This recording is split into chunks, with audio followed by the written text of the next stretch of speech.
Xin chào mọi người. Hôm nay mình tiếp tục làm bài review về cái chai My Burberry Plus này. Thì dòng Burberry Plus này cái dòng My Burberry này á, thì có 3 màu, thường nó sẽ có màu vàng, màu đen và cái màu hồng.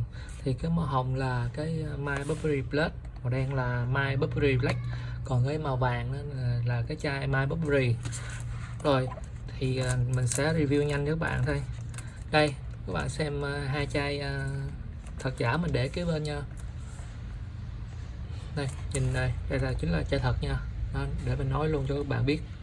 Đó, đây là chai thật, nhìn rất là đẹp, hộp siêu đều rất là đẹp. Còn đây là chai giả nha. Đây chai giả mình cũng sưu tầm từ trên mạng về thôi. Rồi đây, để nhìn về bắt đầu mình bóc siêu đây trước nha. Chai này mình cũng mới mua thôi, cũng còn siêu.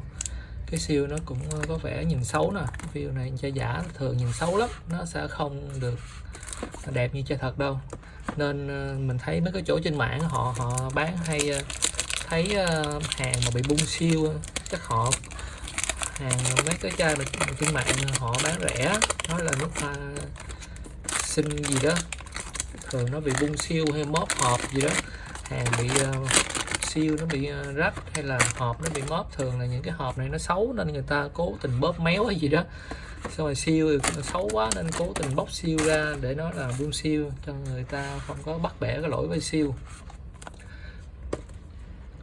Thường là mình thấy dạo này mình thấy trên mạng có rất nhiều chỗ nó livestream bán nước hoa mình gọi là, họ gọi là nước hoa xinh gì đó, giá rẻ lắm. Thì cái loại nước hoa đó mình cũng biết, nước hoa đó là nước hoa thì chỉ có hai loại là giả và thật thôi mà, đâu có một cái thương hiệu lớn như vậy mà họ cho ra một cái nước nào, nước Sinh hay nước Malai hay nước Thái Lan sản xuất một chai nước hoa y hệt, bắt chước y hệt thương hiệu của họ được. Không đời nào, không có thể nào mà có thương hiệu lớn như vậy mà, như là Chanel, Burberry, D&G hay là những cái chai thương hiệu lớn trên thế giới, họ không bao giờ để bất cứ ai mà bất cứ nước nào mà sản xuất một chai mà lấy thương hiệu của họ với cái chất lượng kém cho các bạn. Chắc chắn như vậy. Thì họ có thể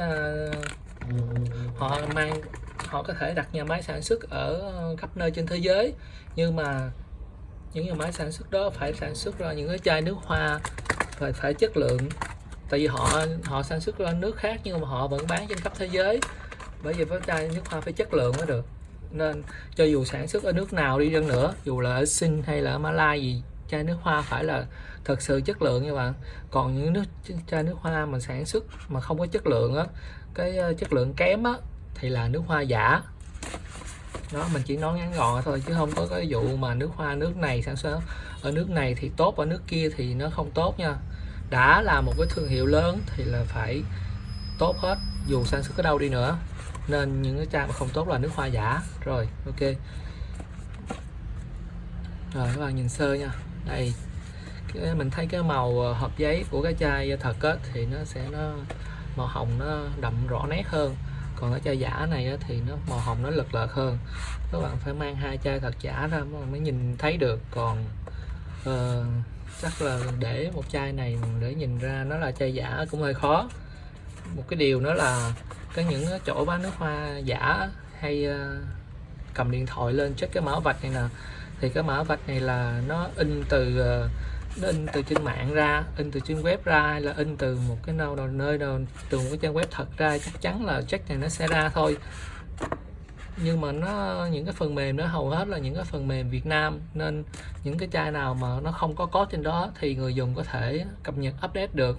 Những cái chai đó không tin tưởng nha các bạn, nên nói bạn đừng có để check mấy cái code này. Mình chỉ các bạn check những cái điểm mà nó thật giả thì nó hay hơn là so với những cái check mấy cái code này. Thật cũng ra mà giả cũng ra thì mình không có nên check. Rồi đây nhìn cái hộp này, cái nơ nè, những cái nơ nè, thấy không? Ánh sáng đó, ánh sáng lại mình sờ thấy nó cộm hơn nè, nó nổi hơn nè. đó. Còn cái nơ này nó làm chìm. Đây cái nơ của chai hộp chai giả nó làm chìm lắm, thấy chưa? Đây nó không có ánh sáng bằng cái chai thật được. Đây chai thật này nhìn nó rất là bóng loáng, thấy không? Màu vàng rất là ánh luôn đó, kể cả phông chữ nữa. Đây để mình để hai chai kế bên cho các bạn nhìn đó, cái chữ của chai thật rất là, cái màu vàng nó rất là nét đó, đi mọi thứ. Này chai này nè, cái chữ của chai giả nè, nó đậm nè, nó nhòe, nó đậm mà đến nỗi nó có nhiều chữ nó bị nhòe luôn á, mình đọc không có rõ được cái chữ đó nha. Những chai thật chữ nó nét, nó thanh mảnh rõ nét, cái chữ nào phải rõ ra chữ đó.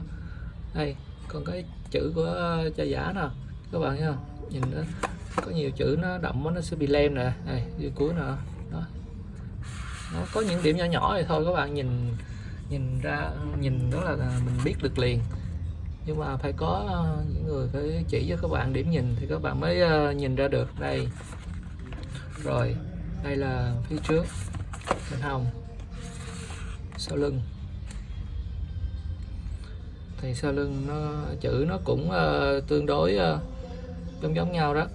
Ok, sơ đùi. Đây nói chung là những chai thật á, thì sẽ nét chữ á, nó rất là thanh mảnh, nhìn rất là rõ nét. Đây cái mã vạch rõ nét. Rồi bỏ qua đi, mình sẽ đi vào review bên trong nha các bạn. Trong dòng My Burberry á, thì mình thấy cái chai mùi của chai My Burberry Lush này nó cá tính nhất, nó thơm nhất. Đây là chai giả nha.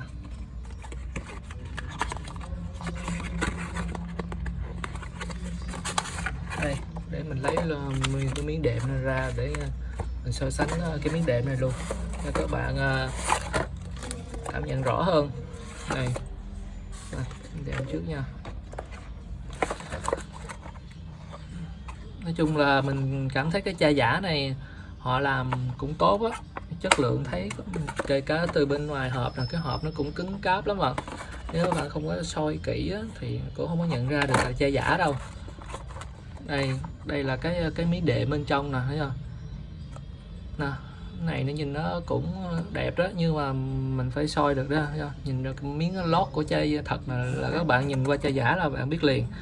Nếu mà các bạn không có từng nhìn được miếng lót của chai thật á, thì các bạn không biết được cái miếng lót của chai giả này nó nhìn xấu đâu đó.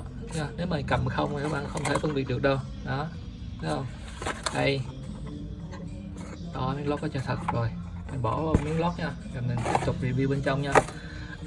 Cái mục đích chính của mình nó vẫn muốn các bạn là review cái bên trong cái chai nước hoa, chứ cũng không có muốn là các bạn nhìn ở bên ngoài. Bên ngoài đôi khi các bạn nó làm giống lắm, đôi khi các bạn cũng không có thể nào phân biệt ra được, nên mình chỉ cho các bạn review bên trong. Cái bên trong á thì nó bên hộp giấy, những cái miếng giấy á, thì họ dễ làm giả hơn, nhưng mà về cái chai nước hoa á, thì nó làm giả rất là khó, nên mình sẽ nhận ra được ngay. Rồi đây hai chai thật giả kế bên nè, các bạn nhìn sơ ra đi đó. Đây My Burberry Lush, đây thấy không? Nói chung là hai phông chữ này nó sẽ khác nhau tí xíu đó. Phông chữ này nè, các bạn thấy nó rõ và nó ánh không? Đây cái chữ này cái chữ này nó gần như không có phản chiếu bằng cái chữ chai thật. Rồi nói chung là hai chữ này nó cũng là tương đối giống. Rồi mình tới review, trước tiên mình review cái chữ sờ. Rồi ok, hai này nó cũng tương đối hơi giống nhau đó. Rồi tiếp tục mình qua tới cái nắp nha. Rồi này, cái chai này hơi nặng, cái chai này cực nặng luôn bạn. Chai này nó làm khối hình vuông rất là nặng, bởi vì đôi khi cái nắp á, cái nắp kể cả chai thật cũng vậy, nó đôi khi cái nắp á, chai thật nó cũng khó, nó giữ được á, nó giữ cái chai được á, nhưng mà nó cũng không có chắc lắm nha các bạn. Nói chung nó giữ được á, mà nó không, mình cảm giác không có chắc do cái chai nó nặng quá. Đây chai thật này, cái nắp nè. Đó, mình để mình soi cái nắp bên đây nha. Wow. Cái nắp bên đây đây mình phát hiện ra cái nơ đây, cái nơ bên đây màu nó hơi bị lem, có thể có cái chai này chai kia, có thể có cái chai này chai kia, nhưng mà cái nơ nó nhìn nó xấu lắm, nhìn thấy nó dơ dơ nè, thấy không? Cái vải á, chất lượng vải á, có chất lượng vải nó làm không có tốt. Đây mình coi có chai thật nè, đó cái nơ nè, cái nơ họ thắt vô cùng đẹp luôn, cái nơ họ thắt đẹp lắm. Đó, đây là chai thật. Những cái chỗ điểm nhỏ nhỏ thôi các bạn để ý thôi là thấy cái chai thật nó rất là tinh tế, từ những cái điểm này nhỏ nhất luôn. Đó, còn nè, đây là cái chai giả đây, bởi vì mình không để ý là cái chai giả là cái nơ nó xấu vô cùng. Đó, chứ chỉ một cái mình không biết cái chai nước như thế nào hay là cái chuẩn chỗ khác như thế nào. Những cái điểm nhỏ này là mình đã thấy là nó không có hài lòng rồi, là mình biết cái chai này nó là thật, nó là chai giả rồi. Đó, nó làm những cái điểm mà nó xấu quá đi, không thể chấp nhận được. Đó, xấu nữa mà không thể chấp nhận được thì làm sao mà cái chai nước hoa thật mà nó có những cái điểm như xấu, như không thể chấp nhận được như vậy. Đây mình soi hai cái nắp, cái màu nó khác tí xíu thôi. Rồi thì mình cứ làm clip cho các bạn xem thôi, để sau này các bạn nếu mà mua chai nước hoa thì xem cái clip mình tham khảo, mà chứ nhìn cứ chầm một cái chai giả ra, cứ nhìn khơi khơi kiểu này á, thì mình cũng không biết được nó là giả đâu. Đó, nên mình sẽ để hai chai thật giả kế bên để các bạn có thể nhìn ra được cái màu sắc hay là những cái điểm khác nhau nha. Thì có thể ở đây màu sắc này mình không thể được nói được, nhìn qua này giả thật, nhưng mà các bạn cứ tham khảo. Rồi nãy giờ là có một cái điểm cái nơ thôi, còn cái chữ này thì cũng khó nhìn ra lắm. Đó, rồi tiếp tục cái sao đích. Sao đích này cũng hai miếng dán này. Ok, sao đích nó cũng giống nhau nữa mà. Đây có một cái điểm này mình hay để đây. Đây các bạn nhìn cái ống xịt bên trong chai nước hoa nè, đây là cái điểm mình hay review nhất. Tất cả những cái chai nước hoa mình đã từng review á, chai nào mình cũng phải review về cái ống này hết. Đó, đó, các bạn thấy không, cái ống bên trong đó nè, nó trong đến nỗi mà các bạn không thấy được cái thế nào. Đây là các bạn nhìn ra hướng chiều này có thể thấy được. Đây mình che lại. Đó, cái ống bên trong nó trong quá đi, nó nhỏ, nó mảnh nữa nè. Đó, mình xéo xéo nữa các bạn được thấy được cái ống bên trong phải không? Đó, giờ khi các bạn nhìn qua chai giả nè, cái ống này nó cũng thanh mảnh nhỏ đó, nhưng mà nó đây, nó không có giống như cái ống chai thật nha các bạn. Nó sẽ màu nó sẽ đục hơn tí xíu, và các bạn khi mà nhìn phát là ra liền. Tại vì cái chất liệu trong này nó có thể là nó khó làm giả lắm, nên hầu như cái chai giả mình thấy là cái ống này nó không thể làm trong được. Đây bằng chai này. Đó, nhìn cái ống bên trong này nó vẫn là đục thấy không? Rồi thì đấy, nãy giờ là tất cả những điểm mà mình đã review cho các bạn về cái chai này. Thì cái chai này cái màu nước thì ở đây có vẻ hồng hồng hơn thôi, mình không nói tới cái đó. Thì nãy giờ mình review một số điểm chỉ cho các bạn rồi. Chai này cũng khó nhận diện ra chai thật giả lắm. Đây, nhìn ra cái ống cũng màu vàng, cái này cũng màu vàng, khó phân biệt được lắm. Thì cũng hơi là cũng có một số chỗ điểm mà mình đã nhận dạng được, nhất là về cái nơ này. Cái nơ này có lẽ là mình đọc trên mạng mình thấy là cái chất liệu vải để làm ra cái nơ này cũng là một cái chất liệu rất là tốt nha các bạn. Đó, nên còn cái chất liệu giả chắc là không thể nào mà tốt được như chất liệu chai thật được. Cái phần cái ống này nãy mình nói, phần cái ống bên trong nè, nó ở đây nè, đặt ở đây một cái ống là trắng trong luôn, cái là trắng nó đục nhìn giả.